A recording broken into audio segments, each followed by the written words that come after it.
Hi guys, this is Aparajita from evidyarthi.in और आज हम शुरू करने जा रहे हैं आपकी मोमेंट्स का चैप्टर नंबर 10 द बेगर की क्वेश्चन आंसर्स को। तो चलिए स्टार्ट करते हैं विदाउट एनी फर्दर डू। लेकिन उससे पहले मैं एक चीज बता दूं कि सारे के सारे क्वेश्चंस इसके अंदर हैं, डोंट वरी। एंड साथ ही साथ मोस्ट इंपॉर्टेंट क्वेश्चंस को भी मैं आपको बता दूंगी कौन कौन से इंपॉर्टेंट हैं, कौन से रेयरेस्ट आते हैं। ठीक है, तो चलिए स्टार्ट करते हैं। तो thinking about it page number 67 का रेफरेंस है। क्वेश्चन नंबर 1 करते हैं, has Lushkoff became a beggar by circumstances और बाय चॉइस। तो बेसिकली देखिए क्वेश्चन नंबर 1 में यही पूछा गया कि लशकोफ कौन है। यहाँ पे कम से कम 3 प्रोमिनेंट कैरेक्टर हैं। लशकोफ एक बेगर है, दूसरा है सर्जी एंड तीसरी है उसकी जो मेड है वो तीसरी है। ठीक है, ओल्गा। एंड तो लशकोफ एक बेगर था, तो वो सर्कमस्टांसेस यानी कि वो अपने सिचुएशन कंडीशन का मारा था, स्टार्टिंग से ही उसके साथ ऐसा बुरा हो रहा था, या फिर वो अपनी मर्जी से बेगर बन बैठा। तो बेसिकली इसका आंसर तो आप जानते ही हैं ऑब्वियसली कि आंसर ये है कि लशकोफ जो था वो पहले क्या कोयर भी बोल सकते हैं उसको, कोयल में गाना गाया करता था। एक तरीके से एक सिंगिंग बैंड होता है जो सोवियत यूनियन के वक्त पे गाना गाया करता था, उसके अंदर था। वहां पे बहुत चर्चेस और इन सब चीजों में बहुत ज्यादा प्रेस्टिजियस जगह में गाना गाते हैं। एंड लशकोफ को ड्रंकिंग की मतलब ही वाज अ ड्रंकर्ड, उसको ड्रिंकिंग की बहुत ज्यादा प्रॉब्लम थी, तो दैट्स व्हाई उसे वहां से निकाल दिया गया था। तो दिस इज इट, वो चॉइस से ही भिखारी बना था। अगर वो नहीं पीता या फिर वो नहीं ड्रिंक की हैबिट डालता तो वो बेगर नहीं होता। ठीक है, सो आंसर क्या होगा? Lushkoff was a middle aged man, वो काफी ज्यादा बड़ा नहीं था, बिलोंग्स टू रशियन कोयल तरीके की बैंड है। He was not a born beggar, वो स्टार्टिंग से नहीं था। He was sacked from the choir because of his drinking habit. Sacked मतलब भी निकाल दिया गया था।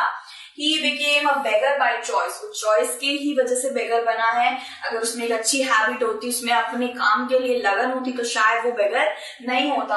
He did not like to work hard at the stage, तो स्टेज पे अच्छी तरह गाना नहीं गाता था, पीता था, दैट्स व्हाई उसको एक बेगर ही बनना पड़ा लास्ट में।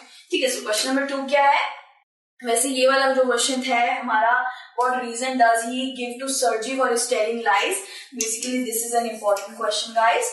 ठीक है, so what reason does he give to Sergey for his telling lies? Like उसने जो अपने lies बताए थे, उसे झूठ पे झूठ बोले जा रहा था। लाइक उसका चेहरा कुछ और था लेकिन वो बोल कुछ और। वो ये बोल रहा था कि मैं एक टीचर हूँ, मैं स्कूल में एक टीचर हूँ और मुझे वहां से निकाल दिया गया। लेकिन सरजी बार बार बोल रहा था कि तुम तो अभी बोल रहे थे कि तुम स्टूडेंट हो। वो एक्चुअली उसने स्टूडेंट बोला ही नहीं था कभी। सरजी उससे निकलवाने की कोशिश कर रहा था झूठ की, मुझे तो लग रहा है कोई स्कूल टीचर नहीं है, ये पक्का झूठ बोल रहा है। देन उसने बोला इनफ ऑफ द लाइज, बताओ तुम कौन हो। तो उसने यही बताया कि हाँ मैं कोयर में गाना गाता हूँ, मुझे पता है कि मेरी ड्रिंकिंग हैबिट्स के बारे में अगर मैं किसी को बताऊंगा तो मुझे यहाँ कोई काम नहीं देगा, खाना नहीं देगा, पैसे नहीं देगा, that's why I used to lie to people. तो उसने सच बता दिया था। तो उसने सरजी को क्या क्या झूठे जो रीजन थे उसने बोले। तो आंसर क्या है? Lushkoff told the truth and accepted that he was liar. तो उसने अपना जो वो इतने झूठ बोल रहा था उसका एक रीजन बोला कि नहीं, मैं तुमसे सबसे झूठ बोल रहा था और मैं एक्सेप्ट करता हूँ कि मैं झूठ बोल रहा था। मैं तुम्हें सच बता देता हूँ। Formerly he used to be singer, वो सिंगर हुआ करता था कोयल के अंदर। He told lie to seek the favour of others, वो सिंपैथी लेने के लिए या कुछ ग्रहण करने के लिए वो झूठ बोला करता था। If he had spoken the truth, अगर उसने पहले ही ट्रूथ अगर वो बोल देता तो उसकी कोई भी मदद करता ही नहीं। So he decided to tell lies, तो उसने एक तरीके से ठान लिया था कि अब से मैं झूठ ही बोलूंगा। उसने ये झूठ बोला कि वो एक टीचर है और सरजी उससे बोलने लगे तुम तो मुझे बता रहे थे कि तुम स्टूडेंट हो, लेकिन फिर बाद में उसका झूठ पकड़ा गया था। ठीक है, सो क्वेश्चन नंबर 3 क्या है? Is Lashkov a willing worker? Why then does he agree to chop wood for Sergey? So this is a kind of important question, like 50% important है guys. ठीक है, so Lashkov क्या willing worker था? क्या वो willingly अपनी पूरी आत्मशक्ति देख के क्या उसे काम करना अच्छा लगता था? जैसे हमने इससे कुछ क्वेश्चंस पहले देखा कि उसे काम करना पसंद नहीं था, वो स्टेज में बहुत आलसपना दिखाता था। ठीक है, so why then does he agree to chop wood for Sergey? क्यों? अगर वो विलिंग वर्कर नहीं था तो वो चॉप करने के लिए, सर्जी के लिए लकड़ियां तोड़ने के लिए क्यों वो एक तरीके से उसने मंजूरी दे दी थी। तो ऑब्वियसली उसको कुछ तो करना ही था, वो अपने वर्ड्स में एक तरीके से षड्यंत्र में फंस चुका था। उसने सर जी को बोला था ठीक है मैं आपके लिए वुड चॉप कर दूंगा, ठीक है। उसने सर जी ने उससे पूछा था कि क्या तुम कुछ काम करोगे, मेरे लिए वुड चॉप करोगे, तो उसके पास और तो कोई चारा नहीं था। थोड़ा पैसा कमाने के लिए, थोड़ा खाने के लिए उसको करना ही पड़ा वुड चॉप, ठीक है। सो वैसे तो देखा जाए स्टोरी के अंदर उसे वुड चॉप नहीं करने पड़े थे, उसके लिए ओल्गा ने करा था, ठीक है। सो वो हम बाकी उसके ऊपर भी क्वेश्चन है वो भी हम जाएंगे। सो आंसर क्या है, no, he was not a willing worker. कोई विलिंगली करने वाला काम वर्कर नहीं था, वो बहुत वीक था और काम करने के लिए भी काफी आलस करता था। He had lost his strength and stamina due to his habit of drinking and secondly he was a middle aged man। तो उसने बहुत टाइम से खाना भी नहीं खाया था और वो बहुत ज्यादा वीक हो गया था बिकॉज वो ड्रिंकिंग हैबिट की वजह से वीक हो गया था। साथ ही साथ वो इतना ज्यादा उसके अंदर पोटेंशियल नहीं था, स्टेमिना नहीं था, ठीक है। He agreed to chop wood because of pride and shame and he had been trapped by his own word। तो उसने ऐसे बोल दिया था कि हाँ मैं करके दिखाऊंगा चॉप वुड, ठीक है, आप मुझे बोल रहे हो तो मैं करके दिखाऊंगा। और वो बोल रहा था कि पुलिस में दे दूंगा तो मैं ये वो, तो एक प्राइड को बचाने के लिए उसने एक काम पकड़ने का ठान लिया था। तो he was really really weak और वो काम नहीं करना चाहता था, ठीक है। So he had no other way but to accept Sergi's offer। तो उसने सर्जी का ऑफर एक्सेप्ट कर लिया एंड वुड चॉप करने का ठान लिया, ठीक है। क्वेश्चन नंबर 4 है, सर्जी says I am happy that my word have taken effect। Why does he say so? Is he right in saying so? यहाँ पे पूछा गया है कि जैसे सर्जी ने बोला, यहाँ पे एक पर्टिकुलर फ्रेज दिया गया है कि सर्जी बोल रहा है कि मैं खुश हूं कि मेरे जितने भी लव्स हैं वो तुम पे एक तरीके से इफेक्ट कर रहे हैं, तुम चेंज हुए हो। तो क्यों सर्जी ऐसा क्यों कह रहे हैं, ठीक है, क्या वो सही कह रहे हैं, क्या वो सच में मीन करते हैं? तो बेसिकली क्या होगा, आपको स्टोरी का बैक एंड स्टोरी पता है, ऑब्वियसली पता ही है। तो सरजी एक टाइम पे लाइक सिनेमा देखने गए थे और उन्होंने जब देखा लश्कोफ वहां खड़ा था, टिकट ले रहा था, तो लश्कोफ बोला कि तुम ही लश्कोफ हो? तो वो कह रहा हाँ मैं लश्कोफ। वो बहुत सुंदर सा फर्ड कोट पहना होता, कर्ली फर्ड कोट, एंड वो देख के हैरान कि एक टाइम पे जो भिखारी था ये मेरा काम करने आता था, मेरे से लाइक कितना ज्यादा वीक हो गया था ड्रिंकिंग हैबिट से, वो आज के वक्त में नोटरी बन गया है। Notary is kind of like एक तरीके से ऑफिशियल वर्क करने वाला, दस्तखत पे दस्तावेज पे उसका काम होता है, सिग्नेचर्स को एक तरीके से देखना अच्छी तरीके से, एंड ये सारी चीजें होती हैं, ऑफिशियल वर्क होता है, अच्छी पोस्ट होती है। सो वो बेगर एक नोटरी बन गया था। वो देख के उन्हें बहुत खुशी हुई कि हाँ चलो मेरे वर्ड्स कहीं तो तुम्हें लाइक तुम पे इफेक्ट करे, तुम बिल्कुल चेंज हो गए हो, देखो। So this is the phrases, इसका ही मतलब है कि I am happy that my word have taken effect, ठीक है। So Sergi looked satisfied with the performance of the beggar and felt happy। सर्जी ने उसे जैसे देखा था इतना बढ़िया हो गया था, पहले बेगर था, गंदी सी पहन रखे थे कपड़े वपड़े, खाना मांग रहा था, अभी तो कितना बढ़िया लग रहा है। तो he was really happy, दिल से हैप्पी थे। When Lashkov's job of packing and hauling of the furniture was over, he praised him while handing him a ruble। तो वो क्या करते थे, ऑब्वियसली जब लश्कोव भिखारी था तो सर्जी के गोदाम में जाके लाइक वहां पे जाके लकड़ियां काटता था, कभी सर्जी उसको लकड़ियां सेट करने का काम देते थे, कभी गद्दों में से धूल निकालने का काम देते थे। तो Sergei was a really good man, right. So Sergei ने उसको हमेशा काम देते रहे और रबल देते रहे। Rouble is a currency in Russia. तो काम देते रहे, पैसा भी देते रहे, कभी कभी कपड़े भी दे देते थे, ओल्ड ट्राउजर्स भी दे देते थे, और आगे जाते जाते वो इतना बड़ा इंसान बन गया, ठीक है। एंड क्या है यहाँ पे, क्या बोला गया है, but he was not right in saying so because Lushkoff had not developed the habit of working hard. लेकिन लश्कोव को इतनी ज्यादा लाइक उसको बोला गया कि ये करो वो करो, पुश करा गया, लेकिन वो हार्ड वर्क नहीं करता था। He was still an idle fellow। तो वो तब भी एक आइडल फेलो ही रहता था। क्यों? वो तब पागल क्यों बोला जा रहा है, वो तो नोटरी बन गया, लेकिन इसलिए बोला जा रहा है क्योंकि ओल्गा लकड़ियां काटती थी, ओल्गा उसकी जगह काम करा करती थी। सो वो भी हम आगे देखेंगे। So question number 5 है, Lashkov is earning 35 ruble a month. How is he obliged to Sergi for this? तो अब नोटरी बन गया है, वो एक तरीके से उसको ऑफिशियल वर्क मिल गया है, तो सर्जी से वो ऑब्लाइज, यानी कि सर्जी के ऐसे कौन से एहसान करम है उसके ऊपर, लश्कोव 35 रबल कमाता है मंथ के अंदर। तो ये भी कभी एमसीक्यू में आ जाता है कि कितने रबल कमाता था मंथ के अंदर। सो इट विल बी 35, ठीक है, 35।